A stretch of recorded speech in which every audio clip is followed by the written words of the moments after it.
Welcome back, guys. I know it's been a little minute. If you're new here, I'm Michaela, and this is Michaela in Bloom. And here we talk about reselling and live selling in real time. Today's video is kind of a second half to the shipping video. I wanted to show you guys behind the scenes of how we do the random pulls on Whatnot in particular, and the difference between the random pulls and if you have listed items, what it looks like on the back end when you're trying to pack your orders. So I already printed my labels. If you are brand new to Whatnot, you print your labels when you go to your shipments. You'll see all of your orders for that particular show. Excuse me. And then you just hit the select all to print all labels. And then it'll generate all the labels and then you can just print them. I do use a thermal printer.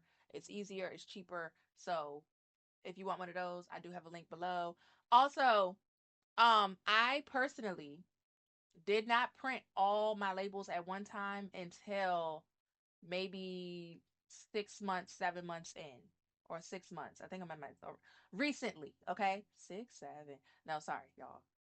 Okay, until recently, I didn't start feeling comfortable printing all my labels at one time.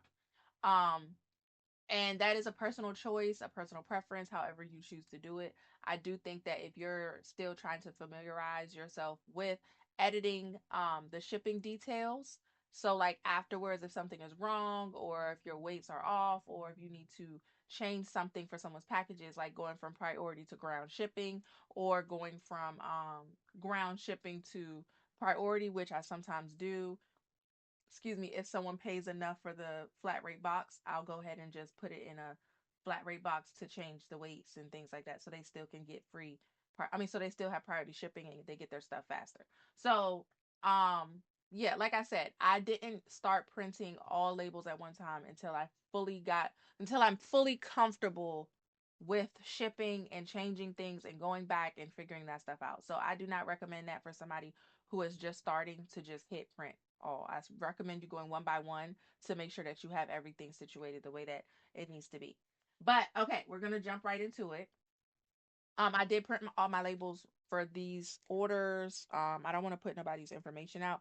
I'm only gonna go over one because this one order um pretty much has a mix of items that you would basically basically see. So what I'm going to show you is, so I have a random listing. I mean, a listing that I created, and maybe I'll attach a video or I'll do another video on specifically how to create the random pool listings. But all of you do is you go to create a product. You can put any picture or any like flyer, chat GBT, like you can put whatever you want into the photo for that one. Because it is going to be random, so it's multiple items that you're going to be running off of that one thumbnail, that one listing. So you can name it whatever you want. Mine is random goodness. And then I have a photo there. You put your weight at a random weight. We discussed that before. You can do a custom profile, or you can just put the smart bundling and average out. I think I averaged about 8 ounces for these orders right here. And then with your quantity, that's the most important thing. You don't necessarily need to put a size, but you do want to put like a little description. Mine says random t-shirts, dresses, jeans, whatever like random item I'm random for that day. For your quantity, there's a button under when you're doing your quantity that says list individually. You do not want to put that on. Again, you do not want to list individually for this step in order for this to work as a random pull item. So you want to leave it, you want to put the number at like maybe 200, 300, 1,000, however many you want to put it at. And you can always change it later, add more to it, whatever the case may be. Save that.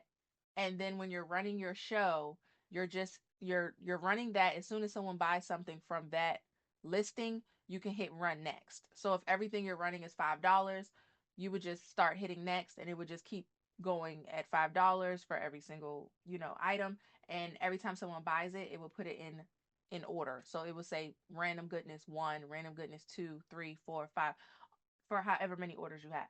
Now, on the back end, after, this is what a label would look like. Typically, the receipt, and it has all of the numbers that someone purchased. Okay, so she has random goodness number 3, number 4, number 5, and then out of the bin, which was a pre-bid item, it says floral two-piece set. So when you're doing your numbers, you wouldn't put a number on anything that is coming out of the pre-bids because then your numbers are going to be out of order and you're going to mess up your orders and the whole thing's going to be a mess. It'll take forever for them.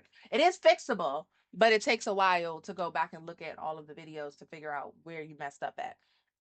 So you want to be, because even me sometimes I'm like, oop, and put a number on it. Take the number off. Pay attention to your numbers. It helps also while you're doing your live as somebody is purchasing.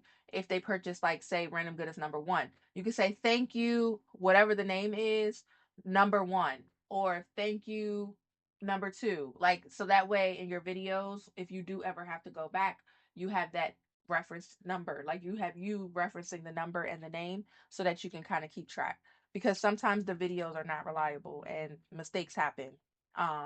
Okay, so again, with the number tag. So since she has number 3, number 4, number 5, I'm going to just pull that off of the rack. They have number tags on them. So it would be number 3, number 4, and then number 5.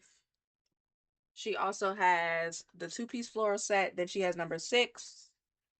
So from here, I would be pulling. Oh, wait.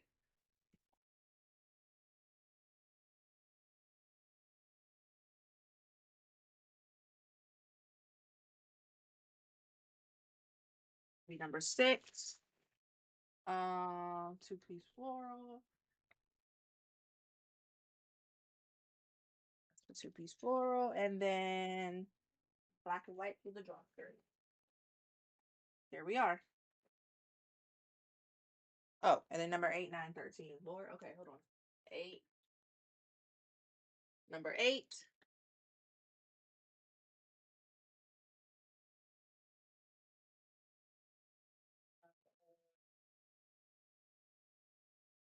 9. Number 9 and 13.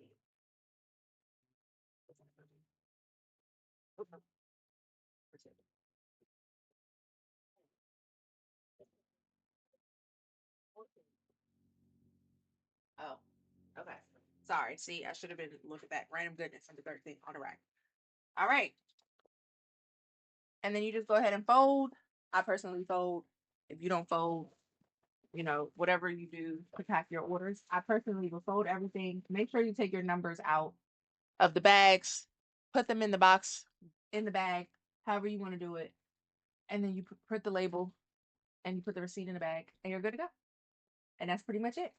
And then you just, after you're finished with all your orders, you just organize your numbers back and start over. Okay, so if you need anything else, or if you want me to go into detail about anything that I've mentioned, if you feel like you still don't get it, just shoot me a message, put a comment below, follow, subscribe. Like I said, we go over all things live selling, reselling, and I will be posting a video once a week on different topics. Right now, we're just really heavy on whatnot specifically. So follow me everywhere, Michaela and Bloom. See y'all later.